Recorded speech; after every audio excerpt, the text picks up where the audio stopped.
My name is Letitia Frye, and I am a professional auctioneer that specializes in nonprofit fundraising, but they actually call me an auctioneer. I started volunteering at a camp for children, pediatric children with cancer, and I've been a camp counselor for 10 years at that camp. When I first started doing it, I did it because I had an auction coming up having to do with oncology, and I wanted a better look into it. But that experience at that camp with those children changed my entire perspective of how I do my job. I always put myself before I'm going to speak on behalf of anything, and I don't even necessarily mean with a product endorsement. If I'm going to tell you to help these children in Haiti, then I'll tell you I've been there. If I'm going to tell you to invest in St. Jude, it's because I can tell you where your money's going. So the same thing is said when somebody tells me about something they're doing that's working. I want to know, and if I'm going to tell a young girl who's 15 or 16 who's lost her hair about an idea or perhaps a treatment path, having had hair loss my whole life, I'm going to try it. So for me, I have been diagnosed, or was diagnosed in 1996 with Graves' disease. Anyone with a thyroid disease realizes that although you may have had a beautiful head of hair that hung all the way down your back when you were a child, due to the hormonal influxes and changes in Graves' disease, radioactive iodine, I lost almost all of my hair. You know, it took a while for me to accept it. I'm not sure what it is, particularly with women, how we identify that a healthy, vibrant, fertile female has something to do with a head of hair. But for me, it also, I'm on stage and performing, I was expected to look a certain way.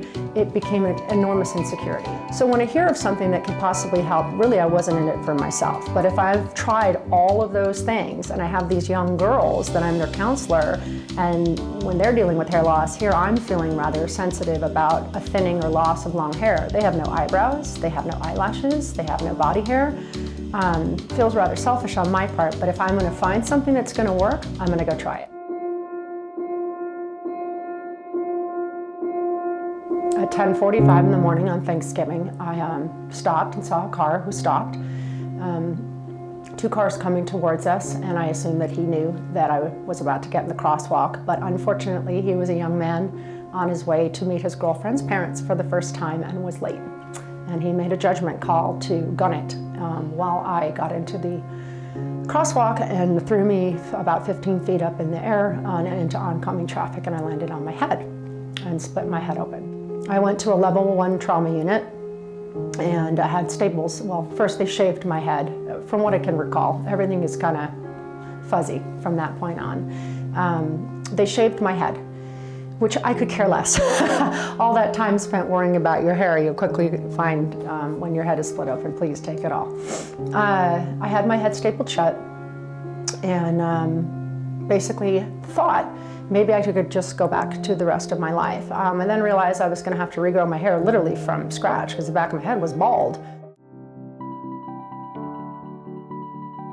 When I came to you, when it came down to my hair, and you told me, okay, these are the days, these are the times, this is the product you use in the morning, this is the shampoo, this is the conditioner, you gave me an outline. The same way that when I went to my therapist, she said, okay, I need you to do this exercise at home and this exercise at home, and you need to wear prism lens glasses in the day, and you have to balance beanbags on your head. I was willing to follow it. And the most comforting part is that if you follow it, you will get better. Same thing with my hair. I had a program. It was a goal. If you followed this, you will see that. And it gave me hope. And I think that one thing that this all comes back to, whatever your situation is, and maybe it's just that you've had thinning hair your whole life. Maybe it's hereditary. Maybe you have a thyroid disease. You're a current cancer patient, or in my case, you've been struck by a car. Whatever your reasons are, there is a solution, but you have to also understand the mere idea of hope.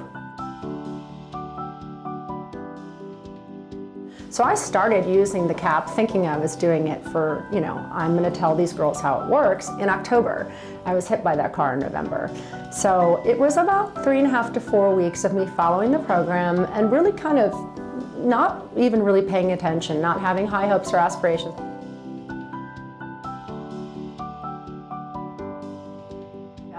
It's kind of funny because I was always the person, you know, when you're on stage, and I think that celebrities have a conscious responsibility for this. You know, I'm soon going to be 46 in a couple months. I am not someone to tell you, you know, this is my hair if I have extensions in, or, you know, anything along those lines. And I think it's a travesty if we do, because then you have a young girl or someone that's really trying to emulate something that's not even real. So I have now become the shout it from the rooftop. I'm wearing a cap that brings light onto my head and my hair is growing. And the funniest thing is, when you are in an intimate small hair salon where everybody knows each other, they're all following my progress. This has become a bit like everyone's cheering for that racer that's coming, you know, running around the world.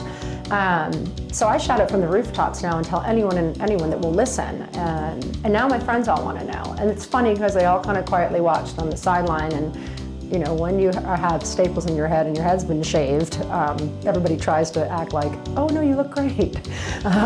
They mean well. But then when they start seeing your hair going, they go, so what are you doing? You know, when I put my hands through it, sometimes I go, wow, that's my hair. It was also the texture of my hair has changed, the way it's growing and how strong it is. And for once, I'm not cleaning my drains.